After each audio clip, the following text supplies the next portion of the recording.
ಬೆಂಗಳೂರಿನಲ್ಲಿ ದಾಖಲಾಯಿತು ಎಫ್ಐಆರ್. ಅದು ಕೂಡ ಬೆಕ್ಕಿಗಾಗಿ ಈ ಎಫ್ಐಆರ್ ದಾಖಲಾಗಿರೋದು ನಿಜಕ್ಕೂ ವಿಚಿತ್ರ ಸಂಗತಿ. ಬೆಕ್ಕನ್ನ ಕಳ್ಳತನ ಮಾಡಿದ್ದಾರೆ ಅಂತೇಳಿ ದೂರು ದಾಖಲಾಗಿದೆ.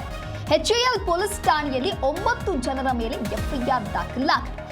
ಬೆಕ್ಕನ್ನ ಶಿಫ್ಟ್ ಮಾಡಿದ್ದಕ್ಕೆ ಪ್ರಾಣಿ ಪ್ರಿಯ ದೂರು ನೀಡಿದ್ದಾರೆ.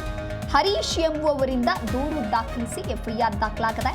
ವನಶ್ರೀ ಅಪಾರ್ಟ್ಮೆಂಟ್ ಸಿಬ್ಬಂದಿಯ ವಿರುದ್ಧವಾಗಿ ಎಫ್ಐಆರ್ ದಾಖಲಾಗಿದೆ.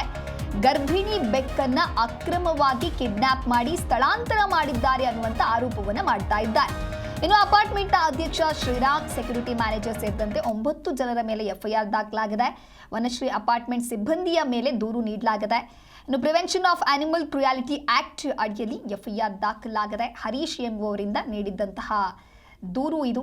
ಸಾಮಾನ್ಯವಾಗಿ ಯಾವ ವಿಚಾರಕ್ಕೆ ಎಲ್ಲಿ ಎಫ್ಐಆರ್ ದಾಖಲಾಗತ್ತೆ ಅಂತ ಹೇಳೋದಕ್ಕೆ ಆಗೋದಿಲ್ಲ. ಅದರಲ್ಲೂ ಕೂಡ ವಿಚಿತ್ರ ಸಂಗತಿ ಅಂತ ಹೇಳಿದ್ರೆ, ಈಗ ಬೆಕ್ಕಿನ ಮೇಲೆಯೂ ಕೂಡ ಅಂದರೆ ಈ ರೀತಿಯಾಗಿ ದೂರನ್ನು ಕೊಟ್ಟಿದ್ದಾರೆ.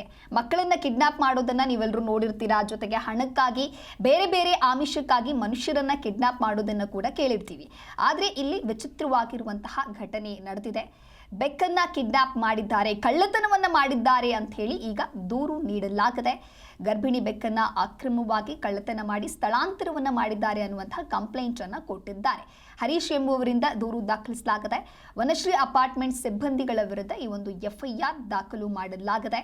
ಅಂದರೆ ಸಿಬ್ಬಂದಿ ಮೇಲೆ ದೂರು ದಾಖಲಾಗಿದ್ದು, ಅಪಾರ್ಟ್ಮೆಂಟ್ನ ಅಧ್ಯಕ್ಷ ಶ್ರೀರಾಮ್, ಸೆಕ್ಯೂರಿಟಿ ಮ್ಯಾನೇಜರ್ ಸೇರಿದಂತೆ 9 ಜನರ ಮೇಲೆ ಎಫ್ಐಆರ್ ದಾಖಲಾಗಿದೆ.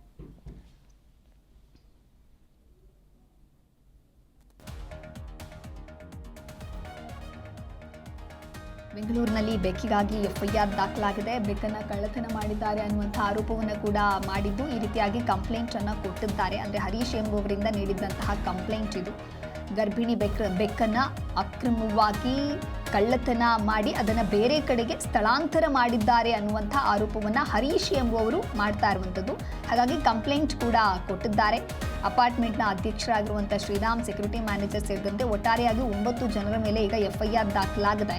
ಪ್ರಿವೆನ್ಷನ್ ಆಫ್ ಆನಿಮಲ್ ಕ್ರುಯಾಲಿಟಿ ಆಕ್ಟ್ನ ಅಡಿಯಲ್ಲಿ ಎಫ್ಐಆರ್ ದಾಖಲಾಗಿದೆ.